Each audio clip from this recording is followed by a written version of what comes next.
At my husband's funeral, my daughter-in-law stopped me from sitting in the front row. "That seat belongs to the new lady of the house." I smiled in silence, and when I revealed the truth about the will, she turned pale. "I'm glad to have you here.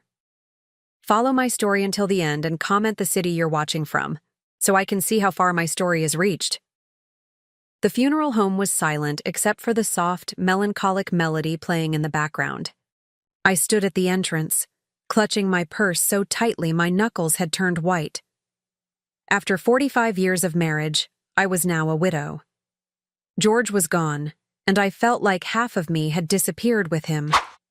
I smoothed down my black dress, the one George always said made me look elegant, and took a deep breath before stepping further into the room. So many familiar faces turned to look at me, some with pity, others with genuine sadness. But I was only searching for one face: my son, Thomas. I spotted him in the front row, his shoulders slumped, staring at the casket that held his father. Next to him sat Violet, my daughter-in-law, her back straight as a rod, her hair perfectly styled despite the occasion. Even in grief, she managed to look immaculate. I made my way toward them, toward the empty seat next to Thomas. I needed to be close to my son today. I needed to hold his hand and share our grief together. But before I could reach the chair, Violet stood up. Her expression was cold, calculated, as if she'd been waiting for this moment. "Ellen," she said, her voice just loud enough for those nearby to hear, "that seat is reserved for family." I blinked, confused. "I am family, Violet. I'm his wife." A small, cruel smile played on her lips. "You were his wife. This chair is for the new head of the household." She smoothed her skirt and sat back down, placing her designer purse on the seat I had been heading for. Thomas didn't even look up. He just stared ahead, either not hearing or choosing to ignore what had just happened. The room suddenly felt airless. I could feel dozens of eyes on me, watching, waiting to see what I would do. My cheeks burned with humiliation, but I wouldn't give Violet the satisfaction of seeing me break down. Not here, not now. "Of course," I said softly, turning to find a seat in the second row. As I sat down, I caught whispers from people around me. "Poor Ellen," someone murmured. "Violet has always been so controlling." I kept my eyes forward, my back straight, just as George had taught me. "Never let them see you crumble, Ellie," he used to say. "You're stronger than they know." The service began, but I barely heard the words. My mind was filled with memories of George, his laugh, the way his eyes crinkled when he smiled, how he'd bring me wildflowers picked from our garden every Sunday morning. And now he was gone, leaving me alone with a daughter-in-law who had always resented me and a son who seemed to have forgotten I existed. This wasn't the first time Violet had pushed me aside. Over the years, her tactics had grown increasingly bold. First, it was forgetting to invite me to family dinners. Then, it was scheduling vacations during holidays so Thomas and the children couldn't visit me. She'd even started suggesting to others that I was becoming forgetful, planting seeds of doubt about my mental capacity. George had been my shield against her cruelties. "She's just insecure," he'd say, always trying to keep peace in the family. "Give her time." But time had only made Violet more determined to erase me from the family picture. After the service, people gathered at our home, the home George and I had built together over decades. But as I entered, I felt like a guest rather than the owner. Violet had taken over, directing the catering staff, accepting condolences as if she were the grieving widow, not me. "Mom." Thomas finally approached me, giving me a quick, awkward, "Ugh. Are you holding up okay?" Before I could answer, Violet appeared at his side. "Thomas, your mother must be exhausted. Perhaps she should rest upstairs while we handle the guests." "I'm fine," I said firmly, meeting her gaze. "This is my home, and these are my friends." Something flickered in Violet's eyes. Annoyance, perhaps. Or determination. Of course it is, Ellen, for now. She linked her arm through Thomas's and guided him away, leaving me standing alone in the entryway of my own home. I watched as she leaned close to my son's ear, whispering something that made him nod. I stood there, invisible in plain sight, a ghost in my own life. But what Violet didn't know, what none of them knew, was that George had prepared for this moment. My quiet, thoughtful husband had seen through Violet's facade long ago, and he had made arrangements. As I looked around at the home that held 45 years of memories, I allowed myself a small, secret smile. Let Violet play Lady of the Manor. For now, tomorrow would bring the reading of the will, and with it, a truth that would wipe that smug smile right off her face. George always said timing was everything. And soon, very soon, Violet would learn just how right he was. I couldn't sleep that night. The house felt different without George's steady breathing beside me. I got up at dawn and wandered through the rooms, running my fingers along the furniture we'd chosen together, remembering. This Victorian home on Maple Street had been our dream. When we first saw it in 1975, it was falling apart, peeling wallpaper, creaky floors, outdated everything. But George had squeezed my hand and whispered, "I see us growing old here, Ellie." We spent weekends stripping wallpaper, sanding floors, and arguing good-naturedly about paint colors. George built the back porch himself, working through summer evenings while I brought him lemonade. When Thomas was born, George converted the small study into a nursery, painting blue sailboats on the walls. Now, I stood in our kitchen, where sunlight streamed through the windows George had installed. The marble countertops we'd saved 5 years to afford. The oak cabinets he'd refinished by hand. Every corner of this house contained pieces of our life together. The sound of footsteps interrupted my memories. Violet appeared in the doorway, already dressed impeccably in a black pencil skirt and silk blouse. "You're up early," she said, her tone suggesting this was somehow inappropriate. "I've always been an early riser," I replied, pouring myself coffee. "Would you like some?" She ignored my offer. "Thomas and I were talking last night. We think it might be best if you start considering other living arrangements." The coffee cup nearly slipped from my hand. "Excuse me?" "This house is much too large. For just one person, especially at your age." Her voice was syrupy with false concern. "There's a lovely assisted living community near us. Thomas could visit more often." This was hardly the first time Violet had tried to push me aside.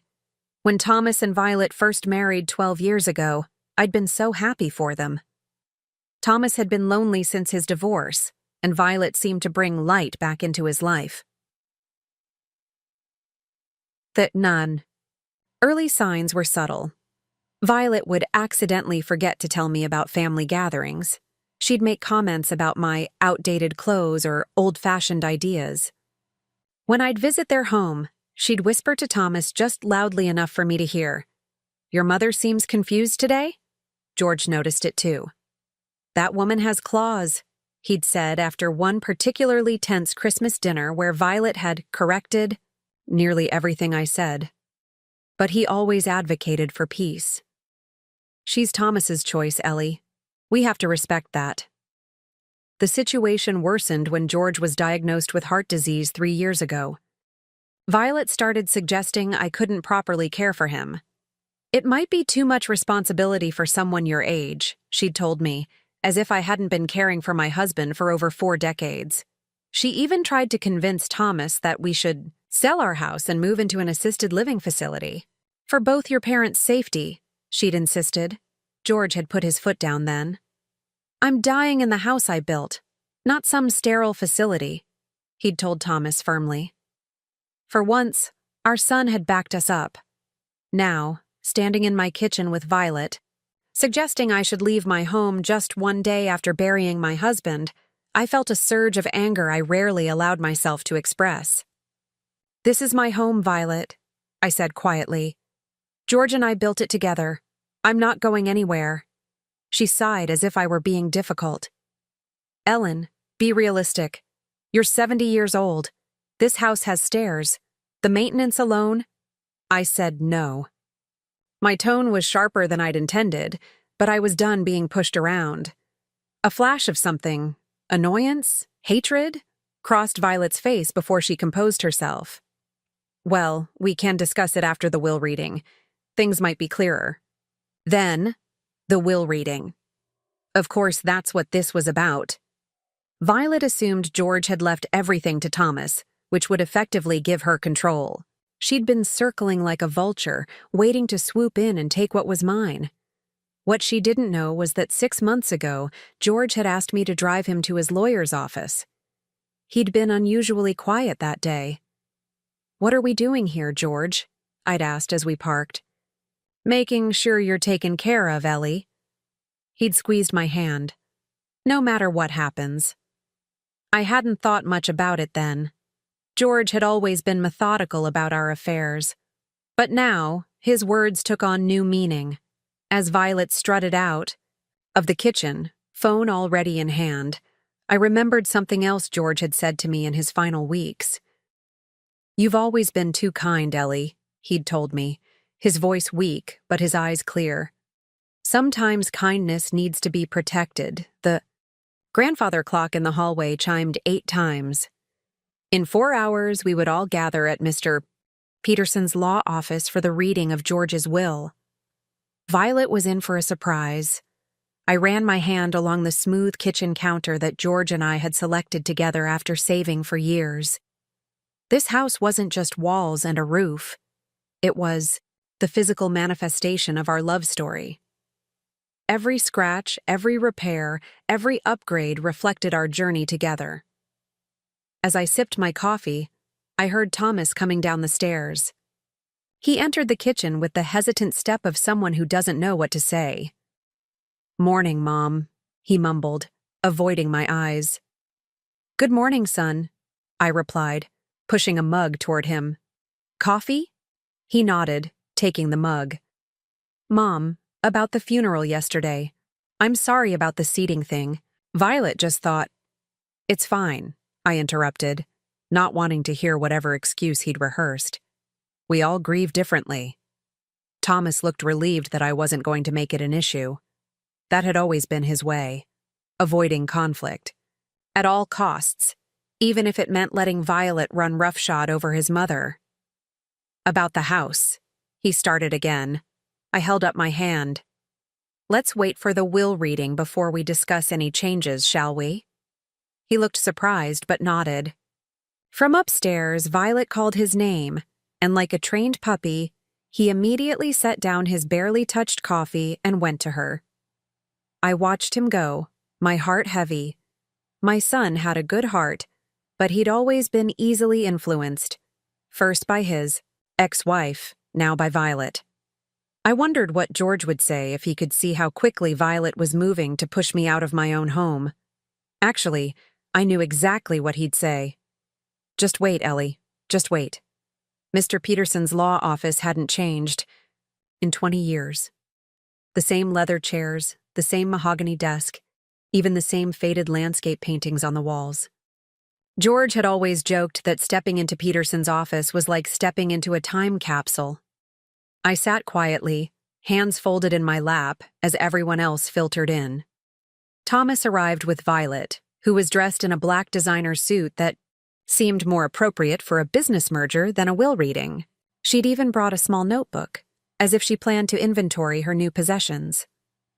George's sister Martha arrived next, giving me a warm hug before taking the seat beside me.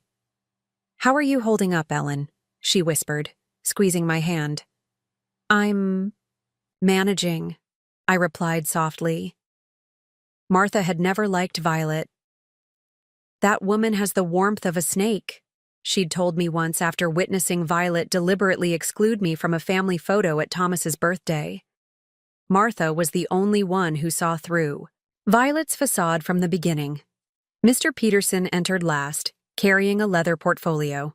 He was in his 70s now, a contemporary of George and me, and had handled our legal matters for decades. Thank you all for coming, he began, adjusting his reading glasses.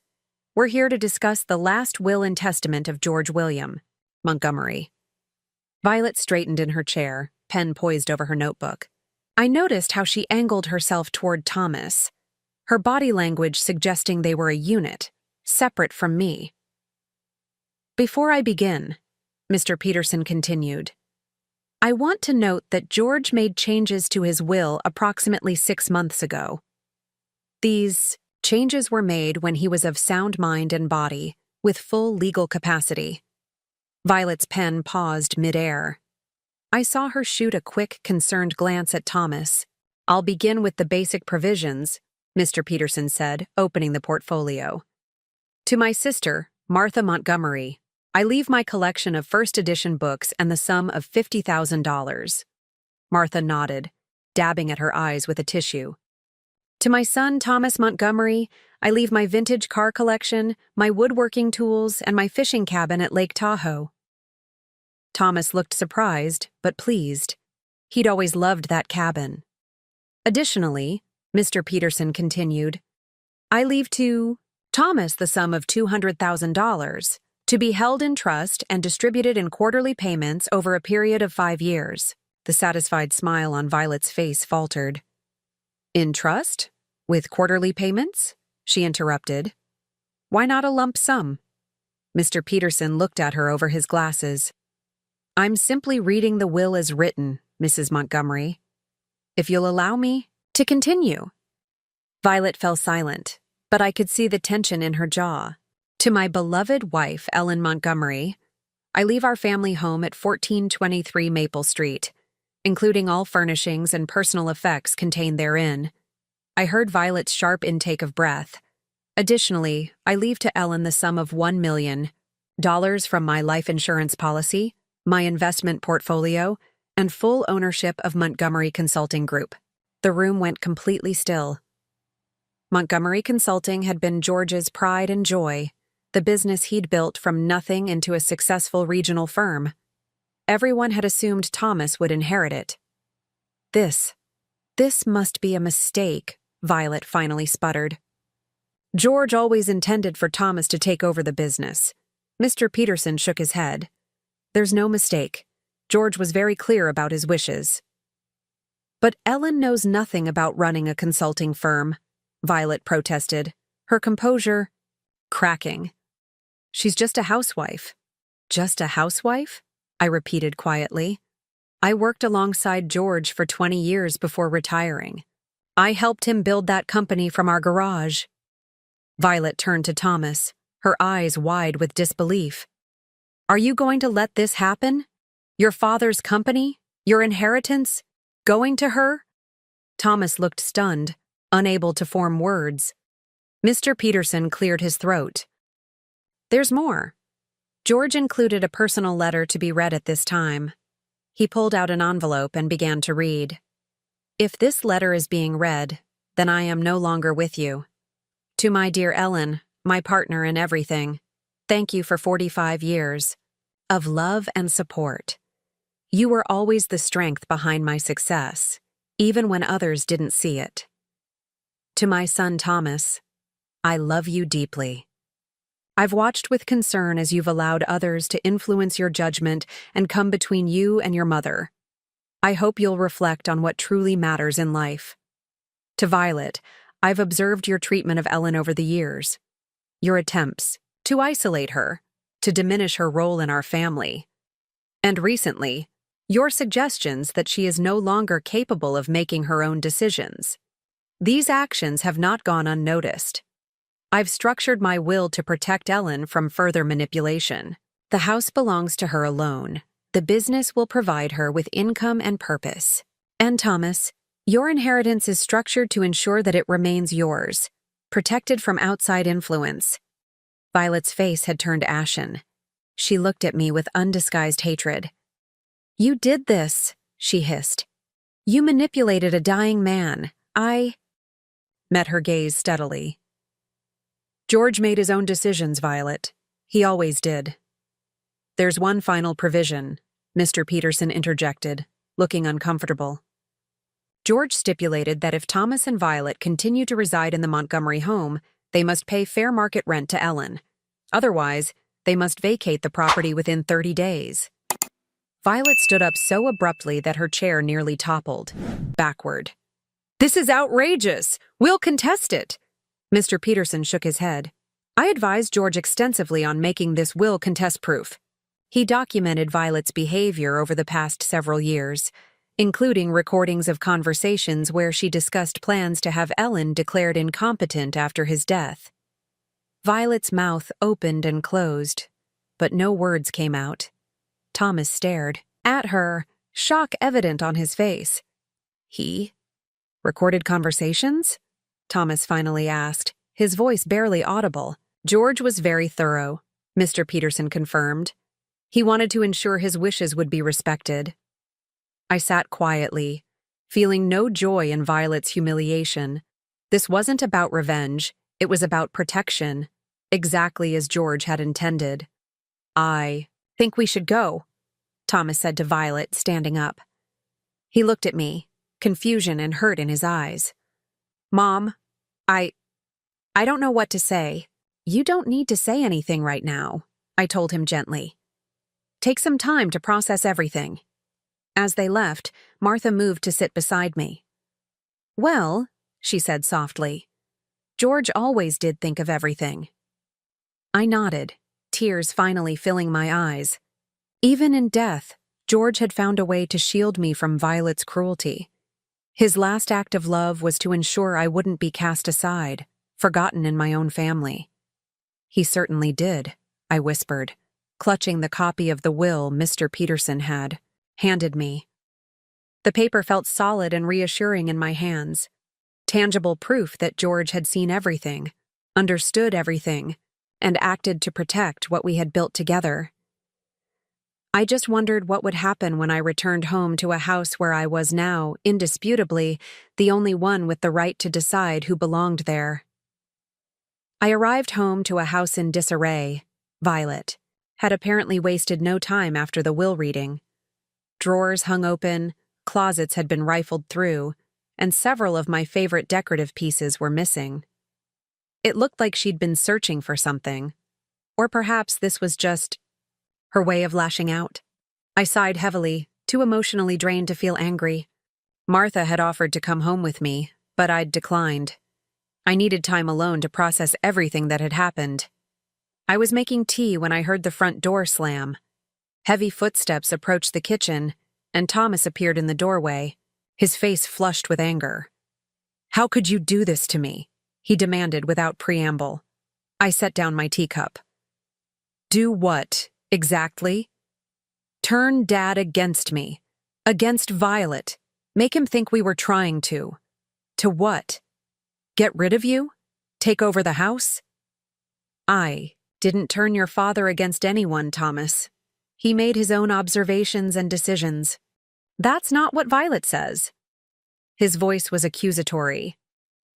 "She says you've been feeding Dad lies about her for years, making him think she was trying to push you out." I felt a wave of sadness. Even now, after what he'd heard at the law office, he was still taking Violet's word over mine. "Thomas, when have I ever lied to you?" He faltered slightly. You've always been manipulative in your own quiet way, making Dad feel guilty about spending time with us instead of you.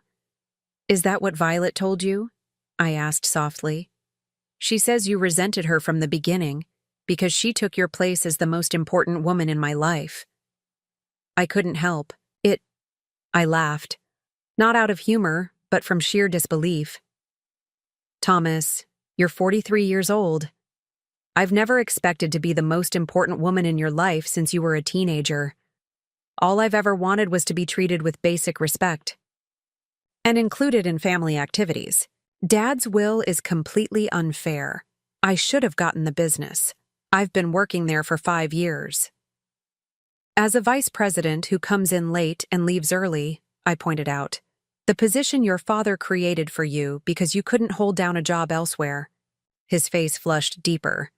"That's not true. Thomas, you were fired from 3 jobs before your father hired you. The company has been carrying you, not the other way around." "Violet was right," he muttered. "You're just a bitter old woman who can't stand to see others happy." The word stung, but I refused to show it. Instead, I walked to the study, opened the bottom drawer of George's desk, and pulled out a thick folder. "Your father kept records," I said, returning to the kitchen, not because I asked him to, but because he was concerned about what would happen to me after he was gone. I spread the contents on the table, photographs of Violet going through my personal papers when she thought no one was watching, printed emails where she discussed with friends her plans to get the old lady into a home, a log of dates and times when family events were planned specifically when I couldn't attend. And then the recordings. I played one on my phone. "I can't wait until George is gone," Violet's voice rang out clearly. "Ellen won't know what hit her. We'll have her declared incompetent so fast her head will spin. The house, the money, everything will be ours." Thomas stared at the evidence, his face draining of color. This could be manipulated, taken out of context. There are dozens of recordings, Thomas, dating back 3 years. Your father may have been dying, but he wasn't stupid. I played another. "Thomas is so easy to control," Violet's voice again. "He believes whatever I tell him about his mother. It's almost sad how gullible he is." Thomas flinched as if I'd slapped him. "Your father never wanted to show you these," I said quietly. "He hoped Violet would change, or that you would see through her on your own. But he made sure I would have protection if neither of those things happened." Thomas sank into a chair, his anger deflating. "Why didn't you ever say anything? Would you have believed me? Or would you have told Violet, who would have convinced you I was making things up?" He didn't answer, which was answer enough. "I don't blame you entirely, Thomas. Violet is manipulative and convincing, but you chose to believe the worst about your mother, a woman who has never given you reason to doubt her honesty." Thomas stared at the pile of evidence, then rubbed his hands over his face. "Dad really recorded all this?" I nodded. "After his diagnosis, he became very concerned about what would happen to me. He saw how Violet was already positioning herself to take over. And the business? The trust for my inheritance? He wanted to make sure Violet couldn't access your money or take control of the company. He was protecting you too, Thomas." A heavy silence fell between us. I could see Thomas struggling to reconcile the truth with the reality Violet had constructed for him. The front door opened and closed softly. Violet appeared in the doorway, freezing when she saw the evidence spread across the table. "What is all this?" she asked, her voice artificially light. "The truth," I replied simply. Her eyes darted to Thomas, then back to me. "Tommy, don't tell. Me, you're falling for this. She obviously fabricated all this after George died." "The timestamps and authentication certificates say otherwise," I said calmly, "as do the witnesses who helped George document your behavior." Violet's facade cracked. "You think you're so clever, don't you? Turning George against me from his deathbed?" "George was never against you until you gave him reason to be," I said. "All he wanted was for his family to get along, for his wife to be respected." "Respected?" Violet spat. "You're nothing. Just an old woman who held on to her husband's coattails her whole life." Thomas stood up suddenly. "Stop it, Violet." She turned to him, surprised. "Tommy, my name is Thomas, not Tommy, and I want you to stop talking to my mother like that." Violet's expression shifted, her eyes widening with calculated innocence. "I'm just upset, honey. Ellen has turned everything upside down with these ridiculous accusations." "I heard your voice on those recordings," Thomas said quietly. "That was you, not some fabrication." "Recordings can be manipulated," she insisted. "Desperately. You know how crafty she is." "My mother has never been anything but honest with me," Thomas said, his voice strengthening. "I'm the one who hasn't been honest, with myself, about what's been happening in this family." Violet's face hardened. "So you're choosing her over me? Your pathetic mother over your wife? I'm choosing the truth, Thomas replied. And I'm finally seeing it clearly. Violet looked from Thomas to me, her eyes narrowing. This isn't over, she hissed. You'll regret this, both of you. She stormed out, the front door slamming behind her with such force that the windows rattled. Thomas turned. To me, his expression a mixture of shame and confusion. Mom, I don't know what to say. I've been so blind. I reached across the table and took his hand. You saw what you wanted to see, Thomas. We all do sometimes. How can you forgive me so easily, after everything I've let happen? I smiled sadly. Because that's what mothers do, and because your father would want us to heal this family, not break it further. Thomas squeezed my hand. I don't know what happens next. Neither do I admitted. But for the first time in a long time, I feel like we might figure it out, together.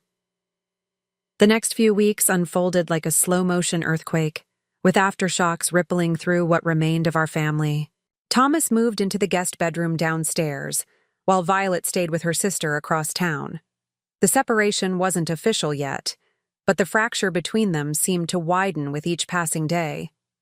I took no joy in their marital troubles.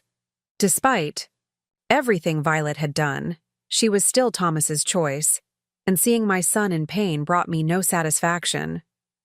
One morning, I found Thomas sitting on the back porch, staring at the garden George had meticulously maintained. Spring had arrived, and the first daffodils were pushing through the soil.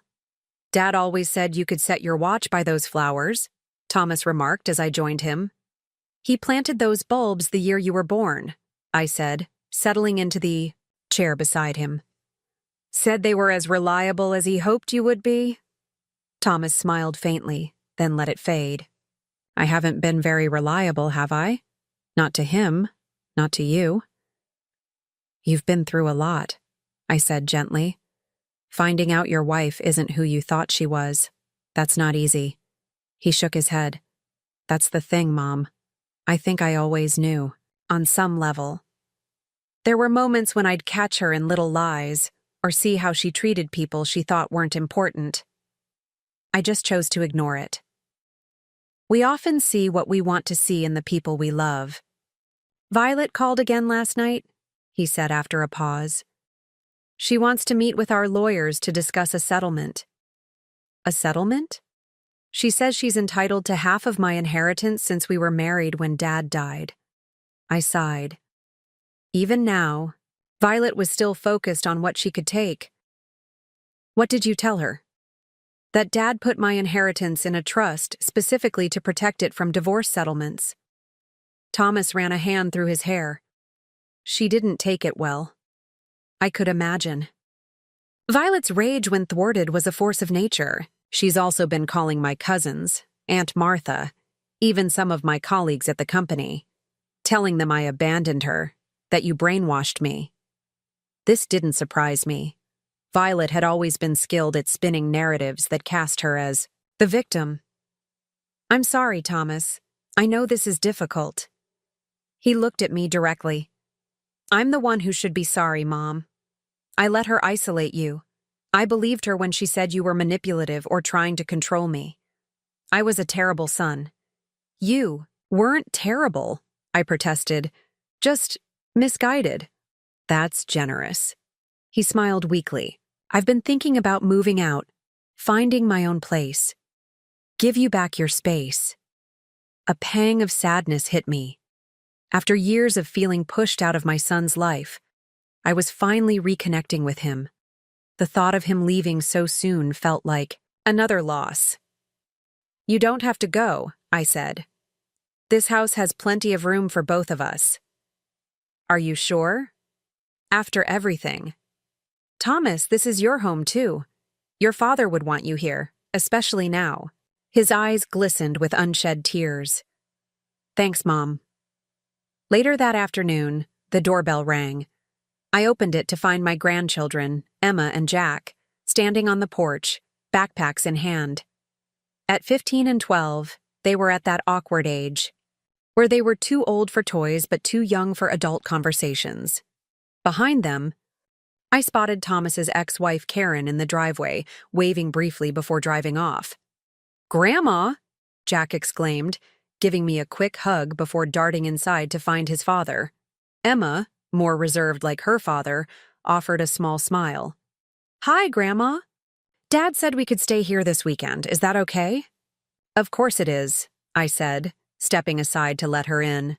"It's always okay." I hadn't seen much of my grandchildren over the past few years. Violet had always found reasons why visits to Grandma's house were inconvenient or unnecessary. The few times they did come over, she supervised every interaction, as if afraid I might say something to undermine her. "Your room is just as you left it," I told Emma. "Though I'm afraid the stuffed animals might be a bit childish for you now." "I don't mind," she said, following me upstairs. "I remember how Dad used to read to us in that room when we visited." "He did," I confirmed, smiling at the memory. "Your grandfather would sit in that rocking chair by the window, and your dad would do all the character voices." Emma set her backpack on the bed and glanced around the room. "Violet said you were getting rid of all the kids' stuff. She told us you were turning our rooms into some kind of art studio." I blinked in surprise. "I would never do that. These rooms will always be here for you." Emma seemed to consider this, comparing it against whatever narrative Violet had constructed. "She also said you didn't really want us to visit, that it was too much trouble for you." My heart ached at the thought of my grandchildren believing I didn't want them around. "Emma, that's simply not true. I've always wanted to see more of you. And Jack. Always." "That's what Dad said too, now that he's..." She trailed off, unsure how to describe the current situation. "Now that he's seeing things more clearly," I supplied gently. She nodded, then surprised me by asking, "Was Violet always mean to you, Grandma?" The question caught me off guard. I hesitated, not wanting to badmouth their stepmother, but also unwilling to lie. "Violet and I had different ideas about family," I said carefully. "Sometimes that created tension." Emma's perceptive gaze told me she understood more than I was saying. "She didn't like when Dad paid attention to you. Or us, really. She always wanted to be the most important person. Out of the mouths of babes. That must have been difficult for you and Jack." Emma shrugged with the practiced nonchalance of a teenager. "We got used to it. Dad was different when she was around. Less fun. More worried about making her happy." I sat on the edge of the bed, patting the space beside me.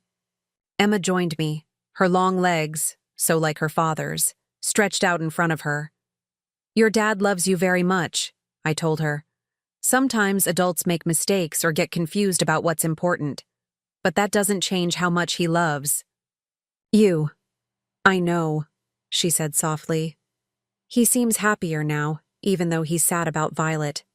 Does that make sense?" "Perfect sense," I assured her. Downstairs, I could hear Jack's excited voice as he showed Thomas something on his tablet. The sound of male laughter, so like George's, filled the house in a way it hadn't for years. That evening, we ate dinner, around the kitchen table. Thomas ordered pizza, and we played board games afterward. Simple activities that had once been regular occurrences in our family, but had fallen away under Violet's influence. As I watched Thomas laughing with his children, I felt both joy and sorrow. Joy at seeing this side of my son again, the playful father who had been submerged beneath Violet's demands and manipulations. Sorrow that it had taken George's death and such painful revelations to bring him back. Later, after the children had gone to bed, Thomas found me in the study looking through old photo albums. "They've missed you," he said, leaning against the doorframe. "We all have, really." I looked up at my son, so much like his father in the dim lamplight. "I've missed you too. All of you. I want to fix this, Mom. I want to be the son Dad would be proud of." I smiled, feeling a warmth that had nothing to do with the spring evening. You already are, Thomas. You already are. 6 months after George's death, I finally felt ready to make changes to the house. Not drastic renovations, but small adjustments that would make the space feel like mine alone. For decades, every decision had been a compromise. George preferred blue. I loved green, so we chose teal. He wanted modern. I liked traditional, so we settled on transitional styles. Now I could finally paint the kitchen the soft sage green I'd always wanted. I could replace the heavy drapes in the living room with the light, gauzy curtains that George had vetoed as too feminine. Thomas helped me move furniture and paint walls on weekends. Sometimes Emma and Jack joined us, turning household chores into family projects.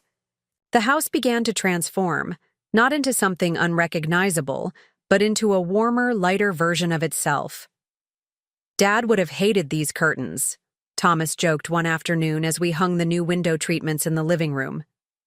Your father was a wonderful man with terrible taste, I replied, making him laugh. The divorce proceedings between Thomas and Violet had turned ugly, as expected. She fought for everything she could claim and invented grievances where none existed. But the prenuptial agreement George had insisted upon when they married, another act of foresight from my practical husband, limited what she could take. The judge saw right through her, Thomas told me after a particularly contentious court hearing. She tried to claim I was abusive, that I'd kept her from advancing in her career, but she couldn't produce a single witness to back up her stories. I wasn't surprised. Violet had always operated through manipulation and lies, maintaining a careful facade that only those closest to her could see through. Without Thomas to shield her, that facade was crumbling. One afternoon, I was in the garden, planting tulip bulbs for next spring, when a familiar car pulled into the driveway. Violet stepped out, looking as polished as ever in a tailored suit, her blonde hair swept into a perfect chignon. I straightened up, wiping my hands on my gardening apron. Violet. This is unexpected. She approached cautiously, stopping several feet away. Ellen, you're looking well. Thank you, I replied, waiting for her to reveal the purpose of her visit. I suppose you're enjoying all this, she said, gesturing vaguely toward the house. Playing the victim, turning Thomas against me, taking everything that should have been ours. I never wanted any of this, Violet. All I ever wanted was to be treated with respect and included in my family's life, she scoffed. Always so righteous, so perfect. Ellen Montgomery, the saintly widow who never does anything wrong. I sighed, suddenly feeling too tired for this conversation. What do you want, Violet? I want what's mine. Thomas is being completely unreasonable about the division of assets. I deserve half of everything, including this house. This house was never yours to claim, I reminded her. It belonged to George and me. Now it belongs to me alone.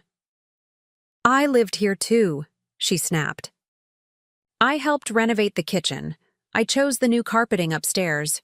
You did those things without consulting me, I interrupted. You made changes to my home as if I weren't there, as if my opinions didn't matter. Violet's perfectly composed expression faltered for a moment. You were always in the way. Always the sad-eyed mother-in-law making Thomas feel guilty for not visiting enough, for not calling enough. Is that really how you saw me? I asked, genuinely curious. As some manipulative old woman trying to steal your husband's attention? What else was I supposed to think? You were always there, with your stories about Thomas as a child, your little inside jokes with George. You had decades with them before I came along. What was left for me? For the first time, I glimpsed something real beneath Violet's calculated exterior. Insecurity, perhaps even fear. She had always seen me as competition rather than family. Marriage isn't a competition, Violet. Love isn't a limited resource that runs out if you share it too widely. She looked away, blinking rapidly. Easy for you to say. You had George wrapped around your finger for 45 years. I had a partnership with George. We respected each other, supported each other. That's what made our marriage work. Violet was silent for a long moment. Then, squaring her shoulders, she seemed to remember why she'd come. I want $50,000 to drop my claim to the vacation property at the lake. Otherwise, I'll drag this out in court for years.